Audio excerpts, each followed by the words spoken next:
ذكر وموعظة ونور فيه شفاء। বিসমিল্লাহ। জীবনে নিজে এবং পরিবার সবাই সুখে এবং শান্তিতে থাকার মূল মন্ত্র হচ্ছে নিজের ইবাদতকে কখনো অবহেলা না করা। যে কোনো পরিস্থিতিতে আমরা আমাদের ইবাদতকে ধরে রাখবো, যতটাই কষ্ট হোক।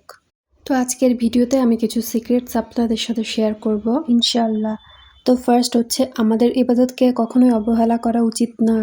যতটাই আমাদের কাজের ব্যস্ততা থাকুক, বাচ্চা থাকুক, এ থাকুক সে থাকুক, যখন আমরা ইবাদত করব ঠিকভাবে, তখন আমাদের মন ফ্রেশ থাকবে এবং পরিবারেও বারাকা আসবে, আমাদের সব কাজে বারাকা আসবে, বাড়িতে সুখ শান্তি ছড়িয়ে যাবে। ইবাদত না করলে মন থাকবে চিড়চিড়ে, শয়তান হচ্ছে ঘরে বসে পড়বে, সে সব কিছু নিয়ন্ত্রণ করবে, আপনি বুঝতেও পারবেন না আপনার আড়ালে। আর 5 ওয়াক্ত নামাজ পড়লে হচ্ছে জিকির করলে শয়তান বাড়ি থেকে চলে যায়, তো সবাই ভালো থাকবে। তো এটা হচ্ছে মেইন বিষয়। প্রথমে আমরা আমাদের ইবাদতের ব্যাপারে একদম কেয়ারফুলি হব। সেকেন্ড হচ্ছে নিজের খেয়াল রাখা।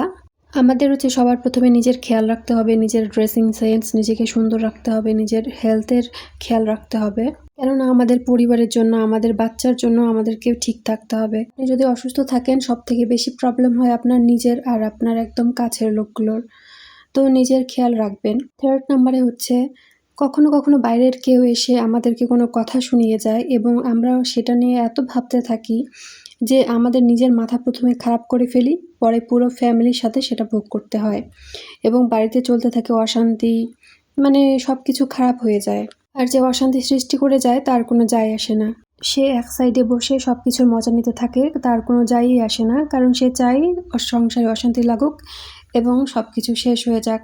তো নিজের লাইফের ব্যালেন্স মানুষকে দিবেন না, কান দিয়ে শুনে আরেক কান দিয়ে বের করে দিবেন, যাই বলুক না কেন। তখন দেখবেন সে হতাশ হয়ে গেছে যে কেন কোনো রিয়্যাক্ট করছে না। তো আজকে আমি 4টার সময় ঘুম থেকে উঠে আমার সব কাজ কমপ্লিট করে নিয়েছি। কিছু ড্রেস ছিল যেগুলো আমি ধুয়ে দিয়েছি, গুছাইনি, তো সেগুলো গুছিয়ে নিয়েছি। সব কিছু করে আমি চলে গেছিলাম ডিউটিতে। তারপরে এসে রাত্রিবেলা আমি বার্গার বানিয়ে নিয়েছি নিজেই আর কি, আর অর্ডার করিনি। তো আমার ভিডিওর কোনো অংশ আপনাদেরকে খারাপ লাগলে প্লিজ ক্ষমা সুন্দর দৃষ্টিতে দেখবেন। তো আজকে এই পর্যন্তই। আসসালামু আলাইকুম।